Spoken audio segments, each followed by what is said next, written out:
Hello and welcome to Mouse in the Mitten Trivia Pod, a podcast where you can test your Disney trivia knowledge over a variety of topics. My name's Court and I will be your host. Our game will consist of 5 rounds of 6 questions covering everything from your basic Disney knowledge to some unknown facts. Each question is worth 1 point unless otherwise noted. Make sure you follow us on Instagram, Facebook, and TikTok at Mouse in the Mitten. And if you're watching us over on YouTube, make sure you subscribe, hit that bell for notifications, give this video a thumbs up, and in the comments down below, let us know what your score is. Well, Disney can be a lot of fun. Matter of fact, it is a lot of fun, but it can also be a little bit daunting to kind of plan everything and make sure everything goes smoothly. If you need a little bit of help, I would love to be able to help you out. You can email me at mouseinthemitten@gmail.com and we can get you all set and all taken care of. Well, we have another great show for you today, and we're going to start out round 1 talking about an anniversary that, quite frankly, is always fun to talk about. We're going to talk about the Haunted Mansion. So this week sees the anniversary of the Haunted Mansion opening up in Disneyland. So all these questions have to do with the Haunted Mansion. So let's get started with question number 1. Within 2, what year did the Haunted Mansion open in Disneyland? Question number 2. What words greet guests into the attraction? Question number 3. What do you ride in while in the Haunted Mansion? Question number 4. The ghost host is the one who leads us through the ride. Who voices the ghost host? Question number 5. The 5 singers in the graveyard that sing Grim Grimming Ghosts are known by what name? And question number 6. Attractions opening and special foods go hand in hand at the Disney parks. What food item was part of the promotion of the Haunted Mansion?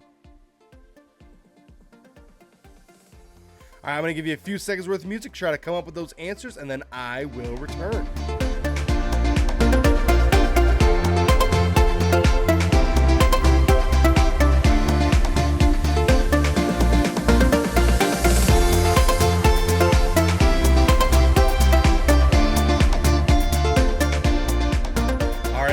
Answers here on the Haunted Mansion. So question number 1. Within 2, what year did the Haunted Mansion open in Disneyland? Well, it opened on August 12th, 1969. So in order to get the point there, it had to say between 1967 and 1971. Now, obviously, since then, it's gone through a lot of remakes, a lot of refurbishments. Obviously, in Disneyland, every year it switches over to the Nightmare Before Christmas. So a lot of cool things have come from that. And it was one of the rides that Walt wanted really early on. There was just some, what do we do? How do we do it? All that sort of stuff. And eventually it did come to life. Question number 2. What words greet guests into the attraction? Well, it is welcome, foolish mortals, to the Haunted Mansion. I'm terrible at it. I can't really do the voice. But it is a fantastic way to get you in the right mindset as you get on a fantastic attraction. Question number 3. What do you ride in while in the Haunted Mansion? Well, you ride in a doom buggy.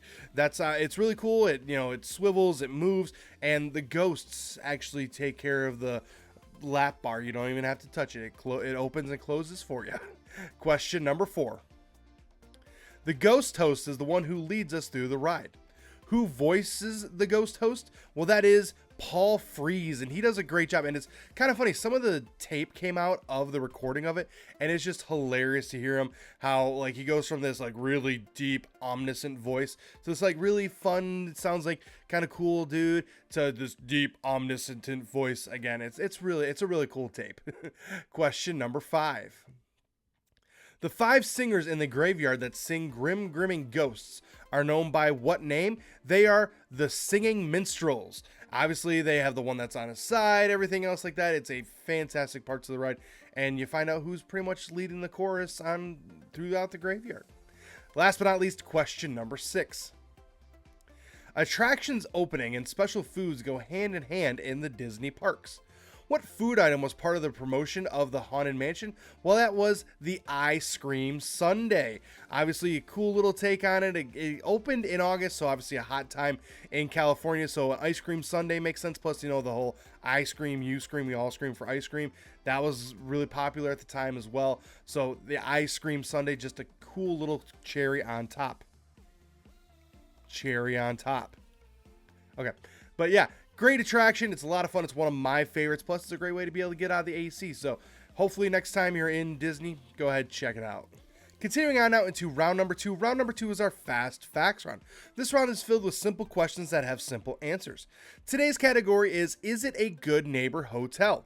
For this round, I'm going to give you the name of a hotel that's down in Disney World. You just have to say whether it's on Disney property or if it's a good neighbor hotel. Now, last week we did the value versus moderate versus deluxe. This week we're talking about whether or not they are on Disney property or they are off Disney property. Good neighbor hotels are a good way to be able to get the Disney magic while not staying exclusively on Disney property. There's a lot of positives to staying at a good neighbor hotel. So let's get started here with question number 1. The Riviera Resort. Question number 2. Blue Tree Resort. Question number 3. Buena Vista Suites. Question number 4. Saratoga Springs. Question number 5. Caribe Royal. And question number 6. The Grove Resort and Water Park. Now, again, there are some benefits to staying at a good neighbor hotel. Sometimes there's a little more space. Sometimes it's a little bit further away from the park, so it's not as, you don't have all the hubbub of being at a Disney property. But at the same point, you do lose some of those benefits as well, talking about like consistent bus rides. The buses for on property continuously run till about midnight, whereas good neighbors, they don't run as late. There are some good and bad things about staying at a good neighbor. Let's get started here with question number 1 though. The Riviera Resort, well, that is a Disney property. We talked about it last week, talked about how that is a deluxe property, but is still, if you get a chance to check it out, at least walk through there, highly recommend it. Question number 2. Blue Tree Resort, that is a good neighbor resort. And again, a fun one. I think that one is presented by Marriott. So if you're big into Marriott points and you want to use that while also getting Disney, there you go. Question number 3. Buena Vista Suites, again, that is a good neighbor. Now, I know, Buena Vista, you would think, that would go hand in hand with Disney. That is technically a good neighbor. Question number 4. Saratoga Springs, that one is on Disney property. It's a lot of fun. It's a cool little resort, and again, great pool. Question number 5. Caribe Royal, that is a good neighbor one. Now, again, a fun one, definitely a good value there as well, but a little bit further away. Last but not least, question number 6. The Grove Resort and Water Park, well, that one is a good neighbor. That one is a lot of fun. It has a water park in it. Come on. So it's a great place if you are looking to let your kids run around while you hang out in the pool on an off day. So again, if you're confused about this, need a little bit of help, do not hesitate to let me know. We can get you all taken care of. Continuing on now into round number 3. Round number 3 is our connecting the circles. For this round, I will give you 5 questions that may or may not be Disney related, but the answers do relate somehow through Disney. And that's going to be your 6th and final question, is what is that connection? So let's get started here with question number 1. What is the name of the Native American who helped John Smith and eventually went to London? Question number 2. When someone's hair is a mess and has a lot of knots, they often say that their hair is what 7-letter word? Question number 3. A place that is under a spell or can be filled with delight can be described by what 9-letter word starting with the letter E? Question number 4. What movie sees the first word spoken by Aubrey 2 as "Feed me"? Question number 5. What is the unofficial anthem of the West? And we learn about buffalo, deer, and antelopes. And question number 6 is, what is that connection? I'm going to give you a few seconds worth of music, see if you can connect those circles, and then I will return.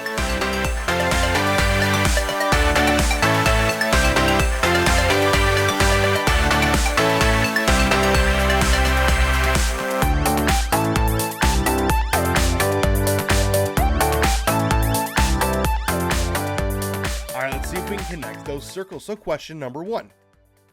What is the name of the Native American who helped John Smith and eventually went to London? Well, that was Pocahontas. Now, whether it wasn't all good, like the movie made it seem like everything was good, everything went smooth. It was not. It did not go well.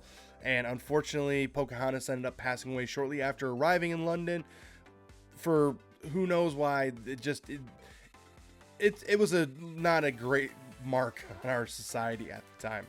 Question number 2. When someone's hair is a mess and has a lot of knots, they often say their hair is what 7-letter word? They oftentimes say that their hair is tangled. Now, I don't have a problem with that. I am bald, so I don't have a problem with this, but my wife does, and my daughter does as well. So, yeah, it's a tangled mess, and you got to get it all out. I just shaved my head. Makes it simpler. Question number 3. A place that is under a spell or can be filled with delight can be described with what 9-letter word starting with the letter E? Well, that would be enchanted. You can say, oh, this place is enchanted. There is a restaurant in Disney called the Enchanted Rose. And there's a lot of ways in which you can use that. But yeah, usually if you're under a spell, they can say that you're enchanted, especially if it's positive. Or they could say this place is so enchanting. So that's where we get that from. Question number 4. What movie sees the first word spoken by Aubrey 2 as feed me? Well, that is Little Shop of Horrors. Obviously, Aubrey 2, that would be the plant that was in there. A classic movie, many iterations that are out there, but definitely a classic one to watch. Question number 5. What is the unofficial anthem of the West? And we learn about buffalo, deer, and antelopes. Well, that is Home on the Range. That is definitely one of those old songs that we all kind of knew somehow, some way, but we all kind of knew, home on the range, ba-da-da-da-da-da-da, so on, where the buffalo roam, deer and antelope play all day, that sort of thing. So yeah, I don't want to get doxxed on YouTube, so we're just gonna end with my singing there. All right, so question number 6 here is, what is the connection? Well, we had answers such as Pocahontas, Tangled, Enchanted, Little Shop of Horrors, and Home on the Range. The connection there, those are all movies with music written by Alan Menken. Now, I could have made 1,000 more of these. Beauty and the Beast, Little Mermaid, just Aladdin. There are just so many more that we could have added to this list. Basically, he was one of the reasons for the Disney Renaissance. He was the one who wrote the music for the majority of the Disney Renaissance. So we could have gone a long way with that. Now we are going to forget about Home on the Range. That is not his fault. The storyline was not his fault. But definitely a lot of really good music has come from Alan Menken. And next week when you see me, you're going to see me wearing one of the shirts that will bring back probably one of your favorite Alan Menken songs. So yeah, just a great guy, great artist, and so many memorable songs from one person. It's awesome. Continuing on now into round number 4. Round number 4 is typically reserved for our movie anniversaries, and that is true today. Today's movie anniversary is The Princess Diaries. Now, a great movie, again, perfect. It's quirky. It's just fun to watch overall, and it's just so cool to enjoy it. So all these questions have to do with The Princess Diaries. So let's get started here with question number 1. Who voiced Rapunzel in Disney's Tangled? She also plays Lena Thomas in The Princess Diaries, Mia's arch nemesis. Question number 2. The Princess Diaries was Julie Andrews' first Disney movie since what iconic role? Question number 3. What future Grey's Anatomy actress was the principal in The Princess Diaries? Question number 4. What fruit is the country of Genovia known for according to the movie? Question number 5. Mia and her mom live in a house that was refurbished and used to be what? Question number 6. What food item does Mia eat that Queen Clarice Rinaldi also wants to try while they are at the arcade? All right, I'm going to give you a few seconds worth of music, try to come up with those answers, then I will return. All about the Princess Diaries.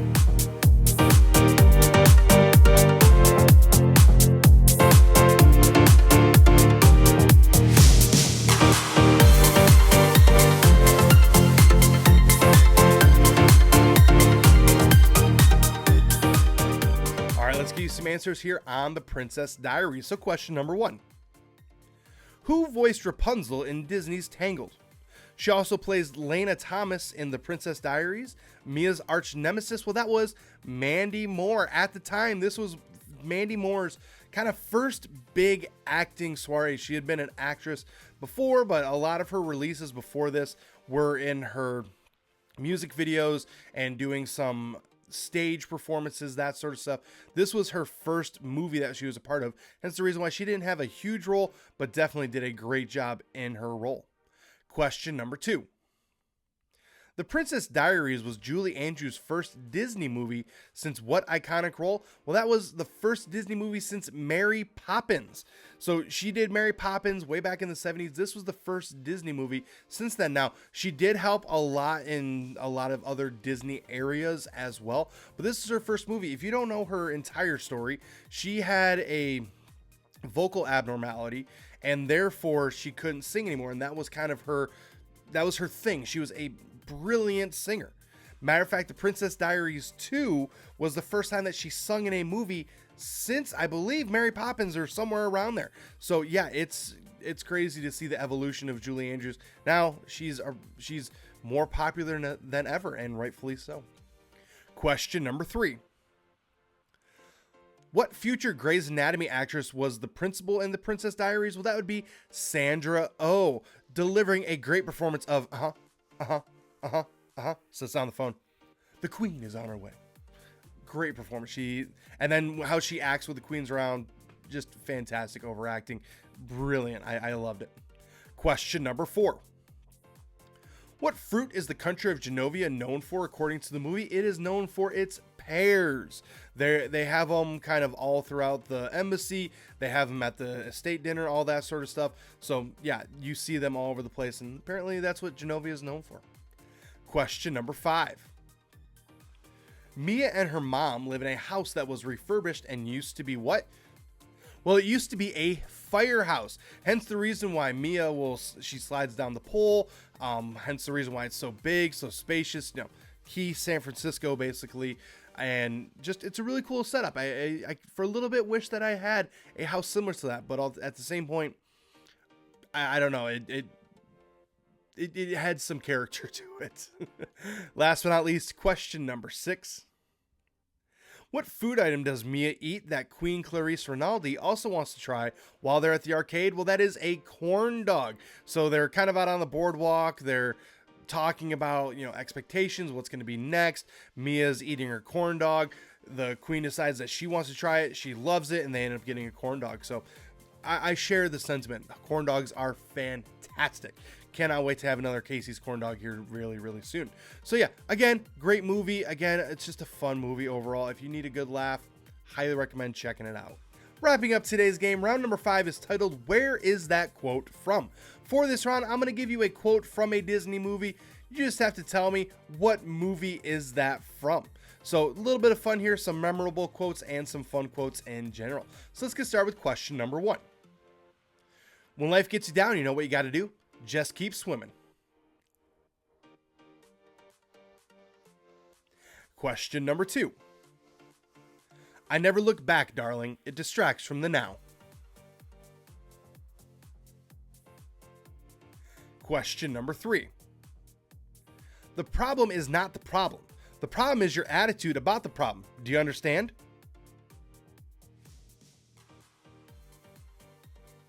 Question number 4.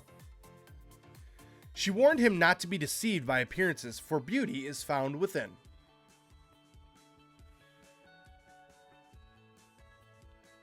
Question number 5. I'm a damsel. I'm in distress. I can handle this. Have a nice day.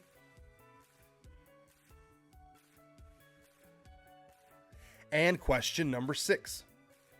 Whatever choice you make, let it come from your heart.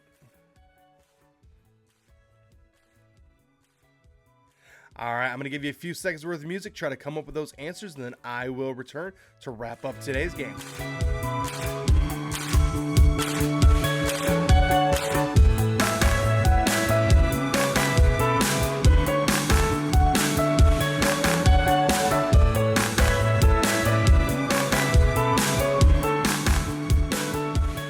Let's get into these quotes, and some of them are fantastic and life affirming. Some of them just keep you going. So let's get started here with question number 1. When life gets you down, you know what you got to do? Just keep swimming. Just keep swimming. Just keep swimming, swimming, swimming. What do? We swim. Again, that's from Finding Nemo. That is the iconic song, the iconic phrase from Dory, from an iconic movie. And yes, every swim team the year that this movie came out had Just Keep Swimming on their shirts. Question number 2. I never look back, darling. It distracts from the now. Well, that is The Incredibles. That is Edna Mode. I never look back, darling. It distracts from the now. I can't do that one either. But again, a great quote. Just something fun to that you can live life like that. Just, look forward. Don't look back. Question number 3. The problem is not the problem. The problem is your attitude about the problem. Do you understand? That is from Pirates of the Caribbean. Just try to get Captain Jack Sparrow straightened out. It's not going to happen. But you could try. Question number 4. She warned him not to be deceived by appearance, for beauty is found within. Well, that is Beauty and the Beast. This is the intro talking about how the Beast became the Beast and how everything came to be, and it was from the sorceress that turned him into the Beast, reminding him that beauty is within. Question number 5. I'm a damsel. I'm in distress. I can handle this. Have a nice day. That is from Hercules. Obviously, this is Meg. She is slightly in distress. She is trying to get away from the first guy that Hercules faces, and Hercules tries to save him. That's the first time that he meets Meg. Everything else like that, and it all spirals from there. Question number 6. Whatever choice you make, let it come from your heart. Well, that is from the Princess Diaries 2 Royal Engagement. Of course, we had Princess Diaries in the last round. Had to talk about the follow-up a little bit here, and one of the most memorable quotes that we can all live by, that when we make our choices, make them from the heart. So again, Disney is filled with a lot of these. We've done this before. We will do this again. Well, I want to thank you for tuning in this week. I will return next week with more questions and more fun. Make sure you're following us on Facebook, Instagram, and TikTok at Mouse in the Mitten. If you're watching us over on YouTube, again, make sure you subscribe, give us a thumbs up, and in the comments down below, let us know what your score was. If you're not watching us on YouTube, make sure that you're following us on Apple Podcasts. If you're not following us on Apple Podcasts, make sure you download and subscribe everywhere else. Leave a 5-star review wherever you can as well. And again, Disney, there are a lot of nuances when you're trying to plan the perfect vacation. If you need a little bit of help in planning that vacation, feel free to reach out to me. I would love to get you all set up and all taken care of. Well, hey, my name's Court. The dog's name is Milo. I appreciate you tuning in, and I will see you next time.